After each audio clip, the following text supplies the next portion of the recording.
O secretário estadual da Casa Civil participou hoje da primeira sessão plenária após o recesso parlamentar. Ele anunciou que o governo vai enviar à Alerj, nos próximos dias, um pacote de mensagens voltadas à área econômica e fiscal do Estado e outro pacote destinado à modernização de setores da segurança pública. Um pacote que dialoga mais com a área econômica, um refis para as empresas, de acordo com as regras aprovadas no CONFAZ, que é o Conselho de todos os secretários estaduais da Fazenda do Brasil, e outros projetos econômicos que começam a reduzir os incentivos fiscais das empresas aqui instaladas, já antecipando um pouco os efeitos da reforma tributária que entra em vigor em 2032, de modo que as empresas possam ir se preparando e, obviamente, buscando um reforço de caixa para o Estado do Rio de Janeiro, que ainda se encontra em regime de recuperação fiscal. E um pacote de medidas já da área de segurança pública, da Polícia Civil e Militar, que basicamente fala sobre saidinha na área penal, outros falam sobre unificação de carreiras, todos tentando modernizar tanto a Polícia Militar como a Civil, adequar um pouco a algumas legislações federais que ainda o Estado precisa se adequar, algumas questões relacionadas à DPF, enfim, modernizando a área de segurança naquilo que cabe em termos de legislação. O que a gente está na expectativa para esse segundo semestre é a adesão do Rio de Janeiro ao Propag. O Rio hoje está sob o efeito de uma decisão judicial, a gente está ainda no manto do regime de recuperação, mas o Propag é uma legislação evidentemente mais moderna, melhor para o Rio de Janeiro. Para isso, é necessário uma série de medidas que o governo está trazendo à casa, como, por exemplo, a questão dos imóveis, que serão garantidores da adesão do Rio ao Propag, além de discussões importantes como o refis, regras claras de utilização do Fundo do Rio Previdência, que são questões relacionadas ao orçamento, e, por outro lado, outras questões relacionadas à segurança pública, como, por exemplo, a regulamentação de algo que já está disposto na Lei Orgânica da Polícia Civil, que é a equalização dos cargos da Polícia Civil em torno de um cargo só, que é o de oficial de polícia.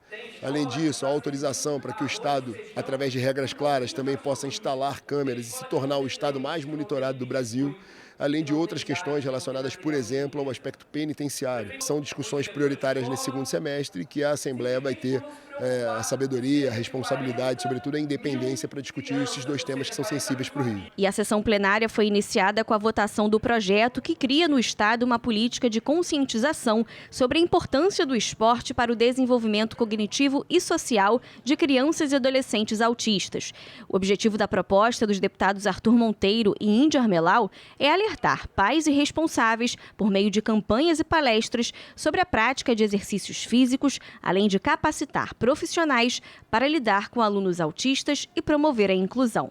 A proposta foi aprovada e segue para a análise do governador. A criança autista é criança com qualquer uma, tem os mesmos direitos e as mesmas oportunidades. Eu tenho certeza que o esporte ele socializa, ele deixa as crianças no mesmo patamar. E com certeza as crianças de espectro autista têm esse direito e nós, como parlamentares, temos o dever de igualar. E votada a proposta que cria no Estado um programa de capacitação de profissionais da área da beleza e estética como agentes de informação e acolhimento no enfrentamento à violência doméstica e familiar. Chamado de Beleza Empoderada contra a Violência Doméstica, o programa pode integrar ações de órgãos do Estado para capacitar essas profissionais para identificar sinais de violência e orientar as vítimas. De acordo com a proposta, elas vão receber um certificado atestando a capacidade de atendimento. O projeto das deputadas Lilian Bering, Sara Pôncio, Zeidan, Marina do MST, Élica Takimoto e do deputado Vitor Júnior recebeu 3 emendas e retorna para a análise das comissões. A gente sabe que a mulher que sofre violência, um dos únicos lugares que ela não é cerceada para poder comparecer é o salão de beleza. E é um lugar também que essas mulheres que atendem outras mulheres têm que estar preparadas. E como é que elas vão estar preparadas? Através de uma cartilha e no qual elas vão ter um atendimento especial, principalmente em relação à delegacia. É mais um empoderamento e principalmente uma legislação muito necessária para coibir a violência contra a mulher. E o deputado Átila Nunes quer criar no Estado um programa de prevenção à síndrome de Cushing, uma doença caracterizada por uma desordem endócrina. Entre os sintomas apresentados pelos pacientes estão a hipertensão arterial, obesidade centrípeta, estrias arroxeadas, fraqueza e atrofia muscular. Segundo o projeto, o programa deve realizar, através do SUS, avaliações médicas periódicas, exames e campanhas de orientação, prevenção e tratamento.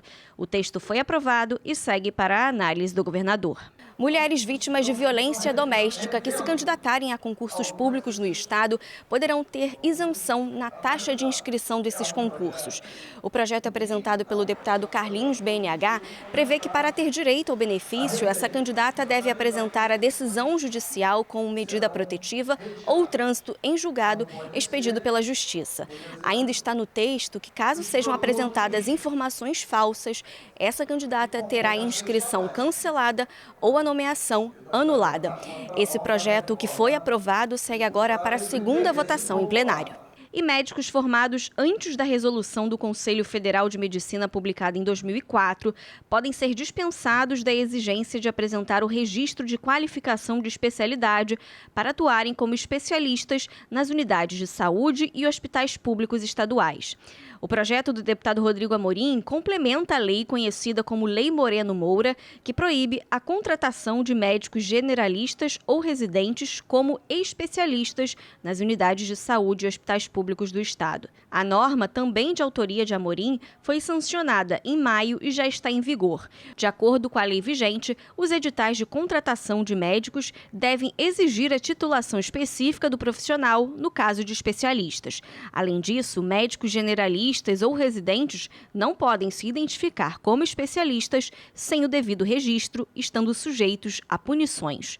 O projeto foi aprovado e segue para a análise do governador. Uma lei que foi aprovada por unanimidade pela Casa, em que a gente cria regras para, no âmbito do Estado do Rio de Janeiro, todas as unidades hospitalares possam dispor de médicos generalistas, mas principalmente de médicos especialistas, para que você possa ter a segurança de ser atendido por um cardiologista, ser atendido por um cirurgião, por um pediatra, uma mulher ser atendida por um ginecologista. É uma lei fundamental, pode parecer óbvio, mas é vital. E também pode ser criado no Rio o programa estadual Delegacia Acessível para garantir acessibilidade em todas as delegacias de polícia do Estado. O projeto votado prevê o treinamento de policiais civis para atendimento de pessoas com deficiência ou mobilidade reduzida, além da realização de cursos periódicos para aperfeiçoamento dos servidores. O Poder Executivo deve ficar responsável pela reforma das delegacias para garantir as adaptações necessárias. O texto assinado por 16 parlamentares foi aprovado e segue para a sanção ao veto do governador. As pessoas com deficiência, se não conseguem entrar numa delegacia que não tem uma rampa, que não tem um elevador, que não tem uma pessoa que saiba decifrar uma linguagem de uma pessoa que seja muda, por exemplo, a linguagem de Libras, ela acaba tendo a sua cidadania decepada. Todas elas são cidadãs e devem ser olhadas com olhar de carinho, atenção e cidadania. Cabines de cobrança nas praças de pedágio nas rodovias estaduais podem ser obrigadas a ter ao menos 50% do efetivo funcionando durante o período da manhã e da tarde e de no mínimo 85% nos horários de maior trânsito de veículos e feriados prolongados. São considerados horários de pico entre 7 e 9 da manhã e 6 e 8 da noite, de segunda a sexta-feira. A proposta do deputado Júlio Rocha foi aprovada e segue para a segunda discussão em plenário.